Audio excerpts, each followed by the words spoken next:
구원의 확신 7번 구원받았는가. 사도행전 17장 16절 말씀. 바울이 아덴에서 저희를 기다리다가 온 성에 우상이 가득한 것을 보고 마음에 분하여 바울은 신라와 디모데를 기다리면서 문화의 도시, 사상의 도시, 교육의 도시로 손꼽히는 아덴의 온성을 둘러보았어요. 아덴의 우상이 가득한 것을 보고 바울의 마음에 분이 가득하여 견딜 수가 없었어요. 바울과 같은 이 의분이 있어야 계속 복음 전할 수 있어요.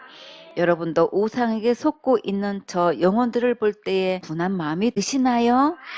교회 열심히 다니면서 충성봉사 헌신 많이 한 자들이 다른 복음에 속아서 지옥 가는 것을 보면 정말 너무나 마음이 아프고 안타깝지요. 그래서 바울은 어떻게 했을까요? 사도행전 17장 17절 말씀. 회당에서는 유대인과 경건한 사람들과 또 저자에서는 날마다 만나는 사람들과 변론하니 바울은 회당과 거리에서 만나는 사람들에게 계속 예수님의 십자가의 복음을 전했는데 아덴에서 그 시대에 많은 영향력을 가진 아주 유명한 철학자들을 만나게 되었어요. 꿈나무들, 진짜 유명한 자는 누구일까요? 하늘나라 생명책에 자기 이름이 기록된 자가 가장 유명한 자예요. 계시록 3장 5절에 이기는 자는 이와 같이 흰옷을 입을 것이요 내가 그 이름을 생명책에서 반드시 흐리지 아니하고 그 이름을 내 아버지 앞과 그 천사들 앞에서 시인하리라.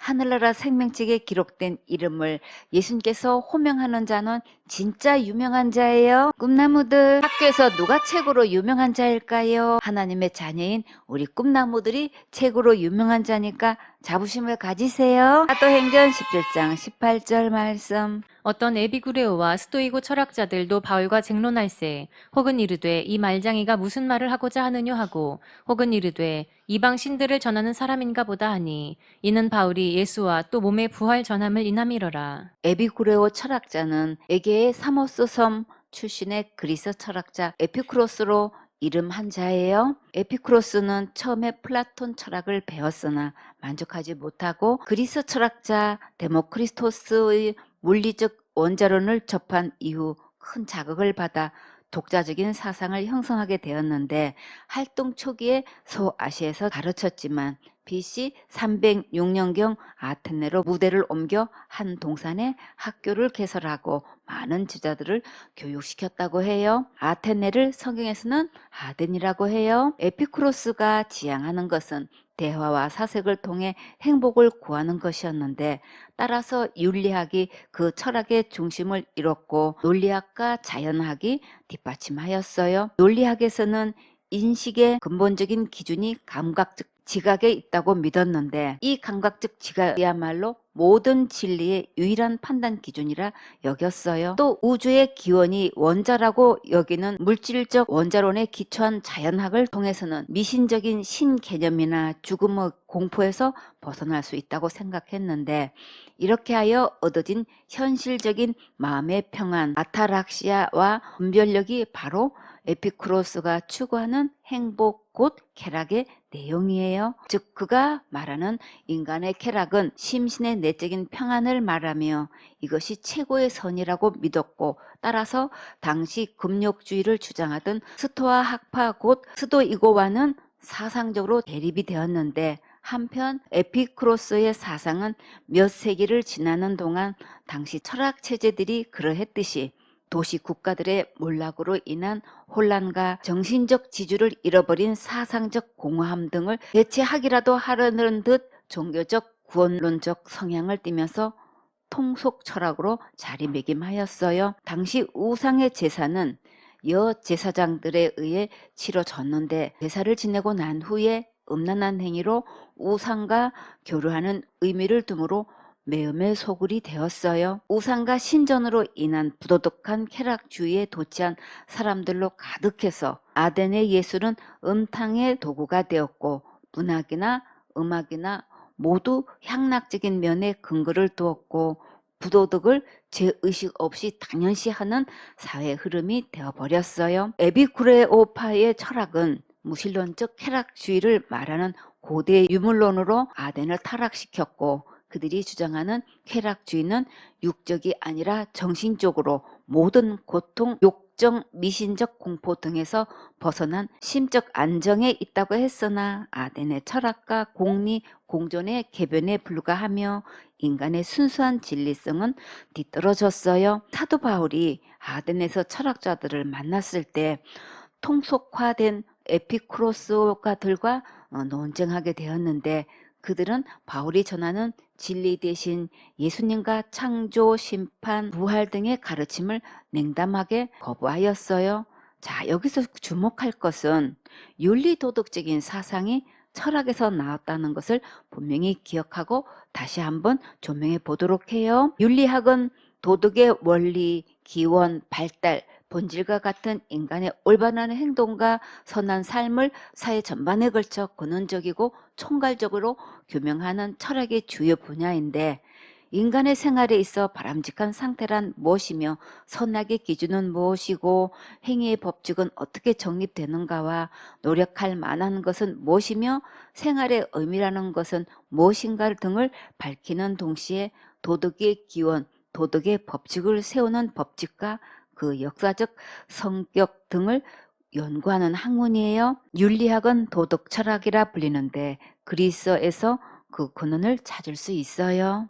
윤리학은 옳고 그름을 따지는 일반적인 통념과는 다르게 윤리학에서 주로 다루는 것은 선한 삶으로 그것은 일반적으로 가치 있게 사는 삶이거나 단순히 만족하는 것이 아닌 삶으로 많은 철학자들은 일상적인 도덕 행위보다 더 중요한 것을 지향하는 삶을 생각했어요. 다른 관점에서 도덕 자체는 학문이 아니지만 그것을 방법론적으로 연구하는 것이 윤리학이에요. 그 연구 영역은 도덕 현상과 도덕 본질로 크게 나누는데 물론 이 두 가지는 서로 뒤섞이며 더구나 윤리학설은 철학 이론과 결부되어 있어요. 이들이 주장하는 학설은 굉장히 고상하고 선한 것을 추구하는 것 같이 보이지만 실상은 음란의 극치를 달리는 문란한 삶을 살았어요. 오늘날 각 교회에서 행위는 강조하지만 마음의 죄 문제는 다뤄주지 못하는 이유가 이렇게 각 교회에 철학 사상이 들어와서 윤리 도덕이 자리 잡고 있기 때문이에요. 교회가 윤리 도덕과 철학과 다른 교훈의 영향을 받고 있는 것은 기록된 하나님의 말씀이 근본 뿌리가 아니라는 것을 확실히 알겠지요. 골레스서 2장 8절에 누가 철학과 헛된 속임수로 너희를 노략할까 주의하라. 이것이 사람의 유전과 세상의 초등학문을 조침이요 그리스도를 조침이 아니니라. 철학은 예수님의 말씀이 아니고 사람들이 만들어낸 것이라고 분명히 말씀하셨지요. 이런 사상은 예수님을 따르는 게 아니고 세상을 쫓아가는 거예요. 성경에서 사람의 유전, 세상의 초등학문, 다른 교훈, 다른 복음, 다른 예수, 다른 사상, 사람의 계명, 사람의 유전, 장로의 유전, 바리새인들의 누룩, 사두개인들의 누룩, 헤롯의 누룩, 묵은 누룩, 괴악한 누룩, 악독한 누룩, 바리새인들의 교훈, 사두개인들의 교훈, 니골라당의 교훈이라고 성경에 기록되어 있어요. 이 모든 것들은 악한 영으로부터 나온 것인데 우리의 영혼을 노력하기 때문에 특별히 주의하라고 신신당부하셨어요. 바울이 아덴에서 복음을 담대히 전했을 때 저들이 잘 알아듣고 잘 받아들였나요? 아니지요. 바울이 유명한 철학자들과 쟁론했다고 했는데 엄청 크게 다툰 거예요. 그때 철학자들이 바울에게 뭐라고 반응했나요? 이 말쟁이가 도대체 지금 무슨 말을 하는 거야? 라고 했어요. 결국 저들은 예수님과 몸의 부활을 전하니까 믿지 않았어요.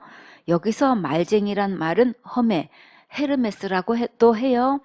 루스드라에서 안전뱅이가 일어나 뛰고 걸었을 때 이들은 바나바는 스스라고 하고 바울은 흠메라고 했지요. 흠메는 통역자, 해석자를 말하는데 여기서는 비웃는 말로 말쟁이라고 했어요. 철학자들이 바울에게 밀려서 답변을 할 수 없으니까 말쟁이라고 한 것을 볼 수 있지요. 그런데 그 중에서 어떤 자들이 바울에게 와서 이 복음을 더 듣고 싶다고 했어요. 정말 너무나 감사하지요. 다 같이 찬양. 복음을 심었습니다. 복음이 싹이 났네요.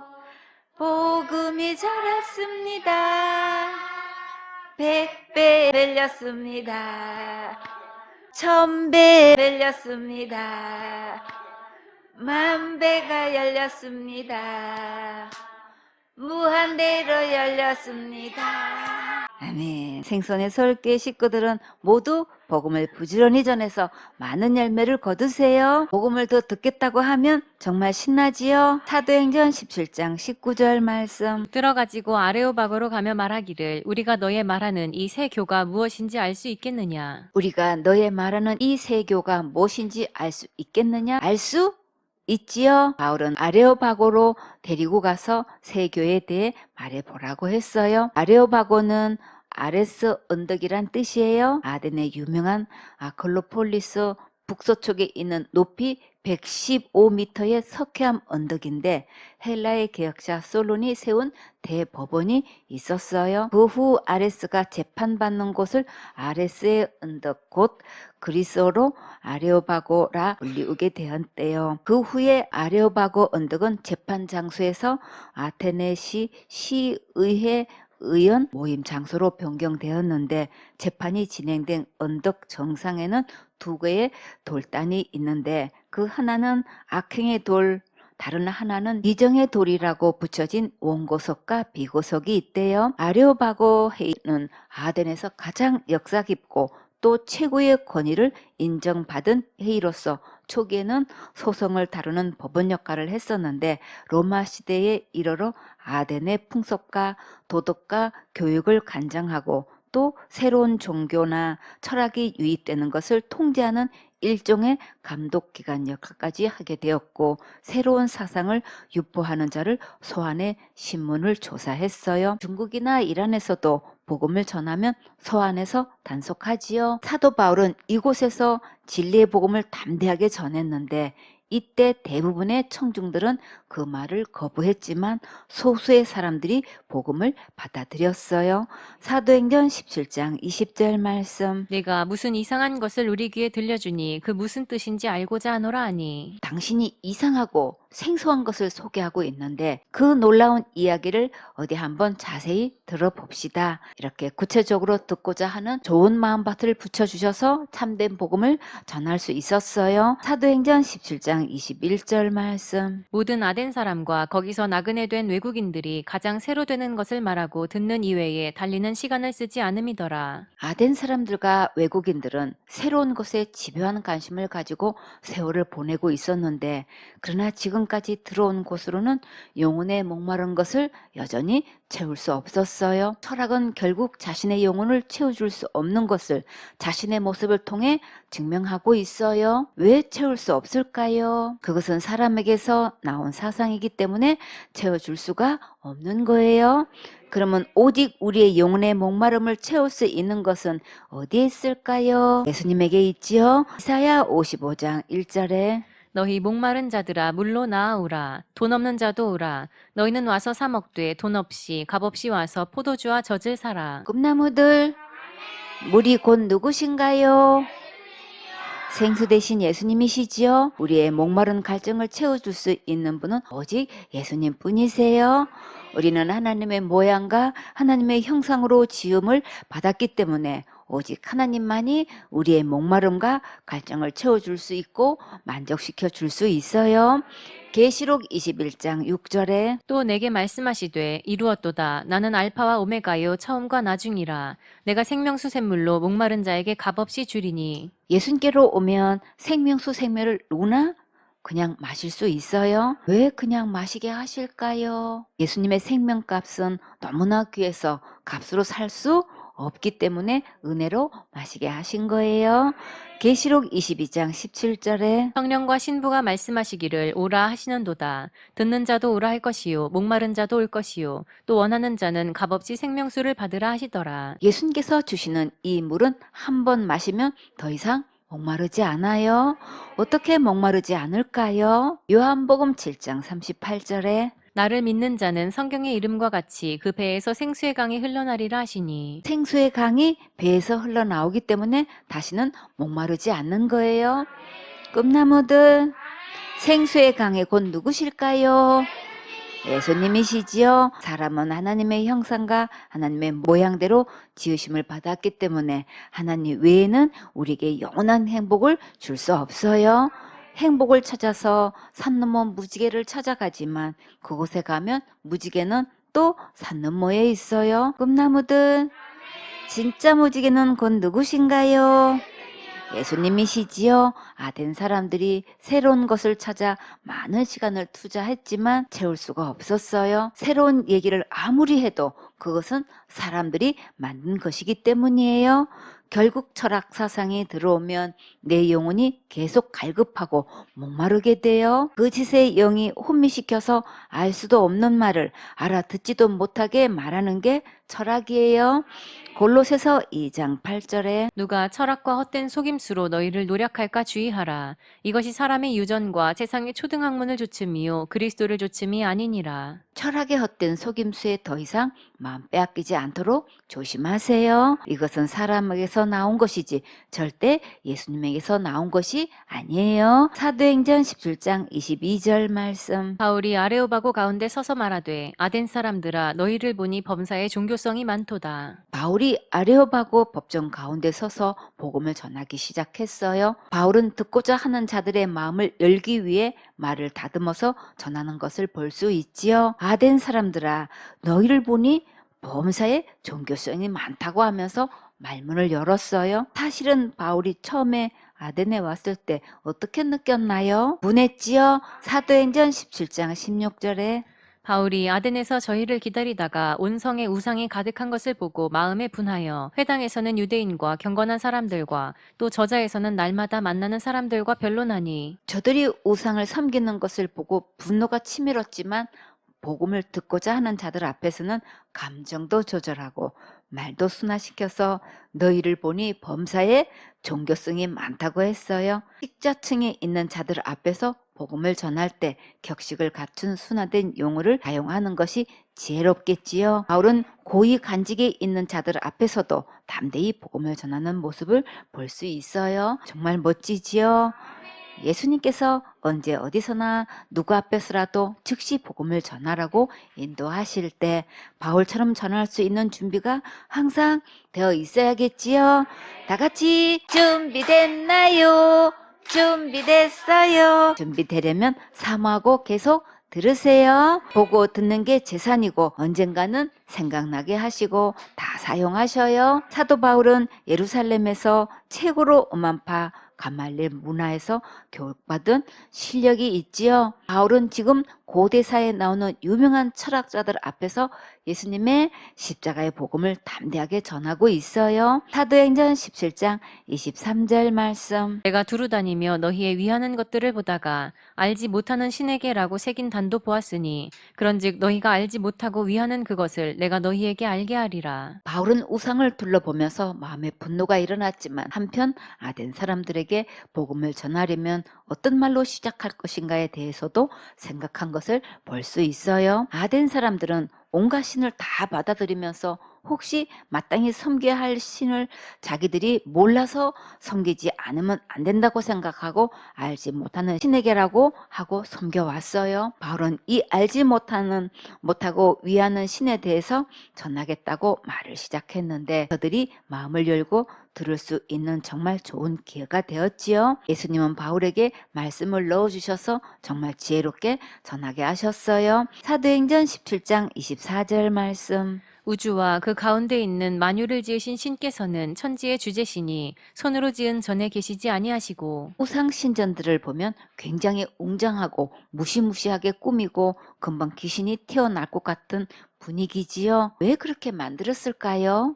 아무것도 없는 것을 있는 것처럼 보이게 하려니까 그러지요. 시편 146편 6절에 여호와는 천지와 바다와 그 중에 만물을 지으시며 영원히 진실함을 지키시며 하나님은 우주 만물을 창조하시고 하늘과 땅과 바다도 만드시고 다스리시는 주인이세요. 천지의 창조주이신 분은 사람이 만든 신전에 계시지 않으셔요. 시편 108편 9절에 모압은 내 목욕통이라 에돔에는 내 신을 던질지며 블레셋 위에서 내가 외치리라 하셨도다. 하나님은 한 나라가 목욕통밖에 되지 않고 신발 둘 곳밖에 되지 않는다는 분이신데 사람이 지은 신전에 계실 수 없지요. 사도행전 17장 25절 말씀. 또 무엇이 부족한 것처럼 사람의 손으로 섬김을 받으시는 것이 아니니 이는 만민에게 생명과 호흡과 만물을 친히 주시는 자이심이라. 사람의 손으로 만든 것으로는 하나님이 원하시는 바를 채워드릴 수 없어요. 하나님께서 우리에게 생명과 호흡을 주시고 필요한 모든 것을 만족하게 채워주셔요. 그래, 불이 나면 불상에 혼자 스스로 피할 수 있나요? 사람이 불상을 들고 뛰어나와야 타지 않지요.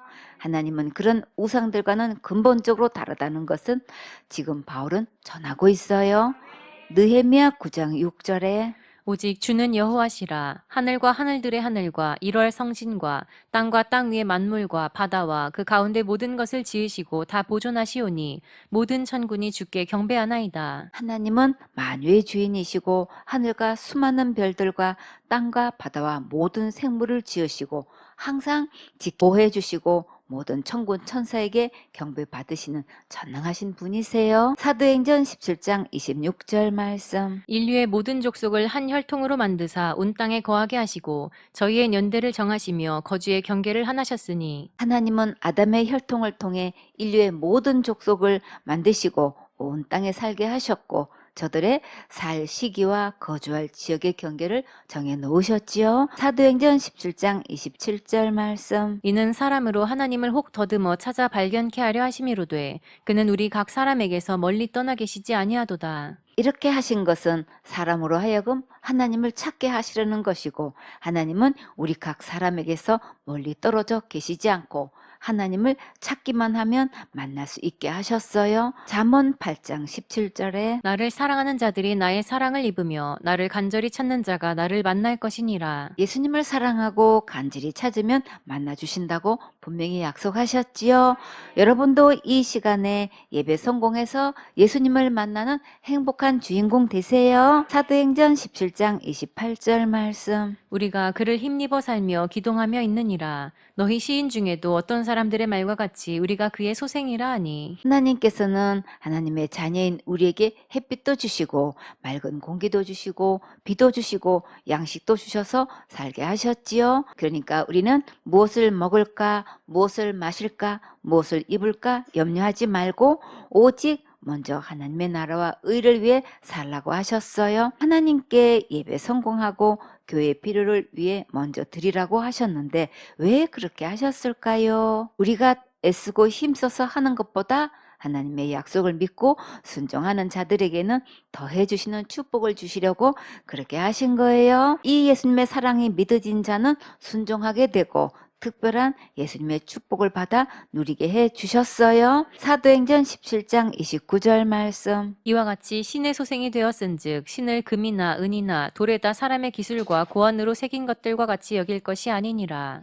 하나님의 자녀인 우리는 신을 사람의 기술과 고안으로 금이나 은이나 돌에다가 새겨서 만든 것과 같다고 생각해서는 절대 안 되겠지요. 사도행전 17장 30절 말씀. 알지 못하던 시대에는 하나님이 허물치 아니하셨거니와 이제는 어디든지 사람을 다 명하사 회개하라 하셨으니 하나님께서는 알지 못하던 무지했던 시대에는 눈 감아 주셨지만 이제는 어디에서나 모든 사람에게 회개하라고 명령하셨어요. 그러니까 어느 누구도 이제 핑계할 수 없어요. 사도행전 17장 31절 말씀. 이는 정하신 사람으로 하여금 천하를 공의로 심판할 날을 작정하시고 이에 저를 죽은 자 가운데서 다시 살리신 것으로 모든 사람에게 믿을 만한 증거를 주셨음이니라 하니라. 하나님께서 세상을 공의로 심판하실 날을 정해 놓으시고 예수님을 죽은 자들 가운데서 살리셔서 모든 사람에게 믿을 만한 확실한 증거를 주셨어요. 사도행전 17장 32절 말씀. 저희가 죽은 자의 부활을 듣고 혹은 기롱도 하고 혹은 이 일에 대하여 내 말을 다시 듣겠다 하니 저희가 죽은 자의 부활에 대해서 들었을 때에 들으는 비웃었지만 그러나 어떤 사람들은 이 일에 관해서 다시 듣고 싶다고 했어요. 사도행전 17장 33절 말씀. 이에 바울이 저희 가운데서 떠나매 기롱하는 자들과 믿고자 하는 자들이 있을 때는 빨리 따로 분리하는 게 좋아요. 왜 그럴까요? 더 붙들고 말해도 듣지 않기 때문이에요. 사도행전 17장 34절 말씀. 몇 사람이 그를 친하여 믿으니 그중 아레오바고 관원 디오누시오와 다말이라 하는 여자와 또 다른 사람들도 있었더라. 참 감사하게도 복음을 듣고 믿는 자들이 있어서 정말 다행이지요. 복음을 받아들인 사람들 중에 디오누시오는 아레오바고의 간원이고, 아레오바고 의회의 의원이고, 아레오바고 법정의 판사였어요. 또 그 중에 다말이라는 부인도 있었고 그 밖에 다른 사람들도 있었어요. 시편 126편 5절에 눈물을 흘리며 씨를 뿌리는 자는 기쁨으로 거두리로다. 눈물로 씨를 뿌리는 날이 있으면 기쁨으로 다른 거두는 날도 있어요. 비록 베레아에서 도망와서 아덴까지 왔지만 예수님께서 이렇게 복음을 잘 받아들이는 영혼을 예비해 주셔서 정말 감사하지요. 그래서 우리는 예수님 오시는 날까지 계속 복음 전해야겠지요. 다 같이 고고! 계속 전진! 오직 예수님 바라보고 계속 복음 전하세요. 아멘.